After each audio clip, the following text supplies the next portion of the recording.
What is going on, guys? And welcome to episode 24 of the Listen Whilst You Step podcast. And today, yet again, I am here on all by myself. So it is a solo episode, and we are going to be going over an absolutely essential topic that I think used to be massively neglected, but I think the more we kind of get moving forwards and kind of people being more aware of it, is not becoming so much of an issue now, but it's just really, really important to have a good understanding about this. And the topic today we're going to be covering is all about sleep. Okay. Why is sleep important? How are we going to improve it? How much sleep should you have? Okay. Now, honestly, I just want you to think about this. I want you to think about your fitness journey, your physique transformation, your just general health as a house. Okay. Now, what we're trying to do is we're trying to build a house when we're going on this fitness journey. We're trying to build an awesome house.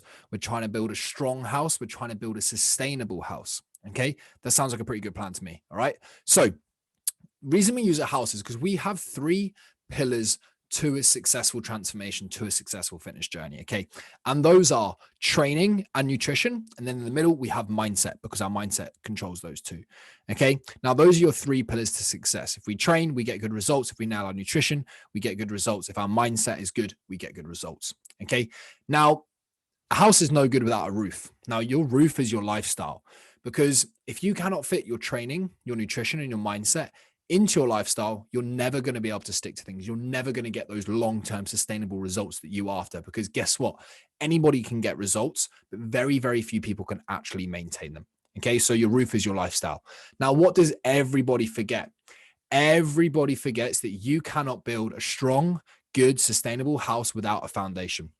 Now, what is your foundation? Your foundation is your sleep, because if you sleep well, your nutrition becomes easier. There was actually a study done with people who slept less than 7 hours a night and people who slept more than 7 hours a night. And the people who slept less than 7 hours a night on average consumed about 500 calories more than the people who slept more than 7 hours a night. So 500 calories a day, 7 days a week, that's 3,500 calories.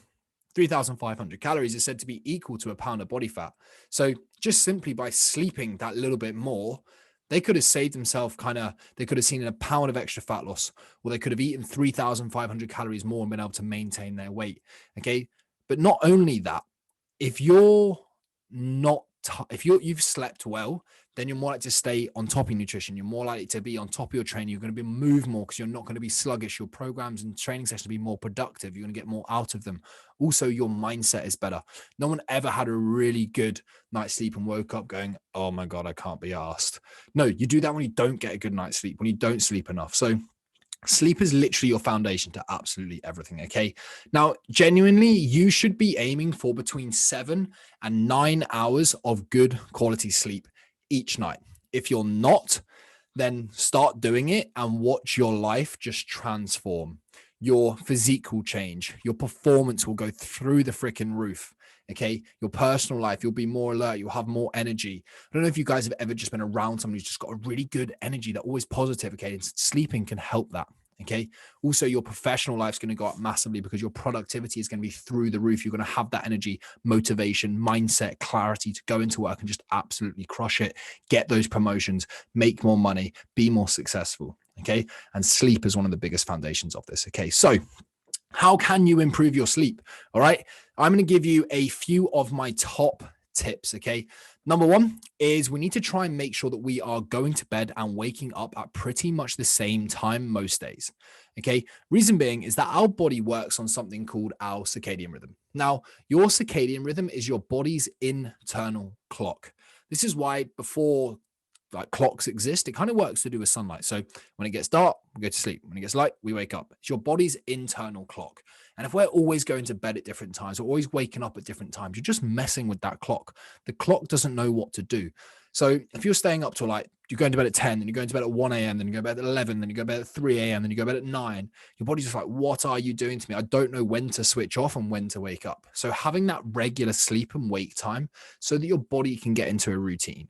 We are all creatures in routine and habits. And this is honestly one of the lowest hanging fruits that you can do to make sure that you really do massively improve your sleep quality. And now, something that can massively help this is something called a reverse alarm. Now, one of our coaches, Johnny, you've all met him on the podcast multiple times. Johnny used to really struggle just to like switching off. He'd find himself scrolling on Netflix all night, or he'd find himself like binge watching seasons or going down a rabbit hole on YouTube. And he just would end up staying up till like 2 a.m. and then he'd feel groggy the next day and he'd wonder why. So what he did is implemented something called a reverse alarm. I know a lot of people who do this with super effectiveness. Okay. It sounds so simple, but normally people set an alarm to wake up. I want you to set an alarm like, this is when I go to sleep. All right. Or this is when I need to start winding down to go to sleep. I know for me, I don't actually set an alarm because I'm really good at like discipline and things like that. So I know for me, when the clock hits between 9 and 9:30, I know it's time to start winding down. TV goes off, phone goes away. I brush my teeth, I get into bed, lights go off, and then I'm asleep by normally 10, 10:15. 10:30 at the very latest. Okay. Juice swears like I'm like literally an old man because I go to bed so early sometimes, but I'm up early. And I know that if I need to wake up at 5 a.m., I need to get 7 to 9 hours. So I need to be going to sleep between 9 and 10 to make sure that I get that. So I set that reverse alarm to make sure that I'm giving myself the sleep opportunity of 7 to 9 hours. Okay. So this reverse alarm, reverse engineer it. I need to wake up at 7. Okay. I need 7 to 9 hours of good quality sleep. That means I need to get to sleep probably around 11 o'clock. Okay. Between 11 and 12 at the very, very latest. But if I can start winding down at 10:30, 11, I'll be asleep by 11, 11:30, and I've definitely getting enough sleep. I've got a good sleep opportunity. Okay. Honestly, do this and get into a good routine with it and watch your alertness, your creativity, your productivity, your energy just absolutely skyrocket. Okay. Now, the next one, which is super low hanging fruit as well, is a phrase called make your room a cave. We want to make your room dark. We want to make it cool and we want to make it quiet. Okay. Reason we want to do this is we just don't want any distractions waking us up through the night and things like that. If we're getting woken up, we're disrupting our sleep quality. Yes, sleep quantity, how long we sleep for is important, but sleep quality is equally, if not even more important. Okay. You would be better off sleeping 6 hours of really good quality sleep than 8 or 9 hours of poor sleep, because we all know what a poor night's sleep does for us. Okay. So this is a way that we can look after the kind of sleep hygiene and sleep quality.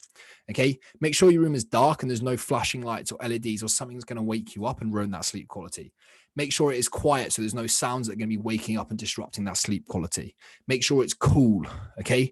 I can't remember the optimal temperature, but it's something like 16 degrees or something like that for the optimal temperature, because when our bodies are cooler, it allows us to go into the deeper stages of sleep called REM sleep, which are the most regenerative, can't say that word, regenerative, the most like where the most recovery happens. We'll put it simpler for everyone. And it can be super effective. So make sure it's nice and cool. If this means having a fan, if this means leaving the door open, if this means having a lighter duvet, okay? Something else on that with the cave, obviously it wouldn't be a cave, but just make sure your bed's comfy. Sounds so simple, but you spend a third of your life sleeping, a third of your life working, and a third of your life doing other shit. Spend some money and get a decent pillow, decent duvet, decent mattress, because if you sleep well, everything else will improve. I could almost put money on it that the money you spend on a better bed, with the better productivity you have, you're more likely to get a promotion at work. Or if you run your own business, you're more likely to sign new clients or something like that. So look after your sleep and everything else will look after itself. Okay. So get to bed and wake up at a similar time each night. Make your room a cave. Okay.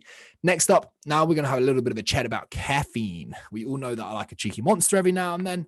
But recently I've actually just massively backed off my caffeine intake because it was definitely creeping up and up and up, and it was taking a negative impact on my sleep quality massively. So what most people don't know is that caffeine has a half-life of 6 hours. And I bang on about this to all of our clients. Okay. So let's say that you had a monster at 12 o'clock. At 12 o'clock, that's 200 milligrams of caffeine. 6 hours later at 6 p.m., you're still going to have half of that in your system. So you've got 100 milligrams, 6 p.m. At 12 p.m., you're still going to have half of that 100 in your thing. So you have 50 milligrams, okay? So you can see that if you're consuming caffeine towards the end of the day, you're going to have caffeine in your sleep when you're trying to caffeine in your system when you're trying to sleep. And caffeine is a stimulant. And yes, people are, oh yeah, I can have a coffee before bed and I get to sleep fine. I'm like, yeah, you get to sleep, but are you having good quality sleep? Are you resting? Are you recovering? Are you regenerative, okay, so that you can get the most out of the next day? And the answer is absolutely not. So my rule for myself is I don't consume any caffeine after 10 a.m. For me, most people, I say 11 or 12, just because I'm really sensitive to it. And then also I go to bed earlier than most people, but find your cutoff point where you feel like I'm getting good quality sleep. For me, it's 10 a.m. For most people, it's 11 or 12. Okay. If you want to have something after, make sure you have decaf or have a herbal tea, something which has a very, very low caffeine intake. And by the way, tea has pretty much the same amount of caffeine as coffee for those people who don't realize. Okay. So just be really mindful about that caffeine because it can massively negatively impact that sleep quality. And we know how important sleep quality is. Okay. Next one is going to be trying to avoid blue light. So blue light is emitted from phone screens, computer screens, LED lights in our ceilings, which most people have now, all these different things. Now, blue light suppresses the production of something called melatonin in our brains. All right. Now, melatonin is responsible for allowing us to kind of know when to go to sleep and also keeping us asleep. So if we're suppressing the production of that, it's interfering with our body's circadian rhythm. Now, the reason that we didn't just stay up all night when we were cavemen and there was no lights is because it got dark. That said, right, go to sleep. Now with this artificial light and blue light and LEDs, it's telling us not to produce melatonin in our brains and it's telling our brains not to go to sleep. So trying to avoid it within the couple of hours of going to bed is really, really important. Okay. So sit in a really dimly lit room. Don't sit with the lights on fully before you go to bed. Try and avoid screens before bed, which is be my go-to. If you are going to use your phone, put night shift on so the screen goes that orangey thing. Okay. Even better, get yourself some blue light blocking glasses. You can literally get some off Amazon for a really, really cheap price. Raw Optics is another incredible brand. They're not cheap, but I would generally recommend them massively. Okay. And those blue light blockers, they're just orange tinted, and then you can have the lights on, watch the TV and just not worry about the blue light basically. Okay. So that would be an absolutely essential one. And genuinely, I implemented kind of putting the blue light blockers on before bed. Now that's part of my routine of like switching off rather than working or training or whatever. I put the blue light blockers on, like, right, time to chill out. And then I can create habits with it. I create a nighttime routine, which is massively important. Okay. And then the last one, a little bit more kind of outrageous and out there, but please don't get offended. I can say this on a podcast because nothing's regulated what I would say. Your bed is for two things. It is for sleeping and it is for sex. Okay. If you're just sitting in your bed watching hours and hours of Netflix, then all of a sudden you're associating your bed from a habit perspective of staying up and watching TV. If you can literally associate your bed with two things, trust me, when you get into bed, it means one or two things. You're going to sleep or you're getting it on. Okay. So honestly, those two are absolutely essential. Okay. Now it's super, super easy. 5 tips there. Really, really simple. Make sure you try and get to bed at a decent time and wake up at a similar time each day. Make your room a cave. Make your room a cave. Make it dark, cool, and quiet. Avoid caffeine and just be very mindful about your caffeine intake. Avoid blue light before bed. And then lastly, we want to make sure that the bedroom is only for two things, sleep and sex. Okay. Now, guys, just following on a little bit more from that, okay, something which I've personally been doing in terms of my nighttime routine is one, the routine of champions in my eyes is making sure that you start your morning routine the night before. You start the day before the night before. You plan your day the day before. So when I finish up work for the day, Kieran, the mindset coach, was I'm hoping to have on for an episode in the future. He has me writing down 4 things each day, just to try to kind of really look after my mental health, stay on top of the world, be super grateful, and just be in a really good place. So once I finish my day, I plan out what I have to do the next day. And I literally never write more than 5 things. And those are my 5 tasks get done. I write them in order of importance as well. Then I go on and I just write 3 things that I'm super grateful for. It could literally be like, I'm grateful for the sunset, the sunrise this morning was freaking stunning. I'm grateful for having the opportunity to help so many people achieve incredible results and become the best version of themselves. I'm grateful for having my parents just around the corner. I can go and see them at any point. I'm grateful for, it could literally be anything. This cup of tea is absolutely banging. Like it could literally be that, but just something. The more we bring this gratefulness to our conscious mind, the more our subconscious mind will start to think about it. Okay. And the more you will be grateful. Okay. Then he has me write 1 thing that has been lucky for the day. So a few weeks back, like after recording this podcast, I basically had a flat tire. Turned out I ended up needing 4 new tires, and it cost me an absolute fortune. It cost me like nearly 600 quid for 4 new tires. But I looked at that as something lucky. I was like, oh, I'm lucky that I had that flat tire and I saw that I needed the tires, because I'm lucky that I didn't end up having a crash. If we can kind of rewire how our brains think and start to see more lucky things, then you'll become more lucky, because luck doesn't exist. Lucky people put themselves into more positions to be lucky. Okay. So just being mindful of luck and where was I lucky today? What happened? What was this? Okay. And just finding the good things, the grateful, make you more positive and improve that mindset. And it can massively help. Okay. And then I've done that. I'm switched off for the day. Have my dinner, have my breakfast, have my nighttime routine, brush my teeth, blah, blah, blah, blah, blah.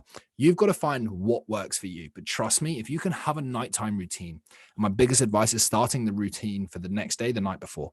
So I know for me, I wake up in the morning and I do like 90 minutes of work. So I have my laptop downstairs. I even have the coffee mug out with the coffee in it. So I literally got to pour the water in. So I've said this so many times before, your willpower is like a muscle. The more you use it, the more decisions you have to make, the less likely you are to stick to things. Okay. So I put the coffee out so I don't have to decide like what mug I want. Take the decision making out of things. Okay. Because having good sleep will energize us to then make better decisions. But if you take decisions out of it, guess what? You're going to feel like fire. People ask me like, why are you always motivated all the time? I'm like, I'm not, I'm disciplined, but I'm also get so good at managing these little things, taking decision making out of it, managing my energy and all these different kind of things. It's freaking awesome. And if you can master it, generally watch your life improve in so many different ways. So guys, a little bit of a shorter one today. I hope that was super, super useful. Honestly, if you are not implementing these, make sure you are. Let me know in the comments below, how many of these are you implementing? What do you struggle with? Do you sleep well? And then if you're kind enough, please share this episode to your Instagram story. Give me a tag, Simon Johnson Fitness. Please leave us a review on Apple Podcasts or Spotify. I really, really appreciate it. And if anybody is interested in one-to-one coaching with us or getting access to the Shred Squad app, which is now live, by the way, which is freaking incredible. I cannot wait. Check out the links in the descriptions below, and I will see you in the next one.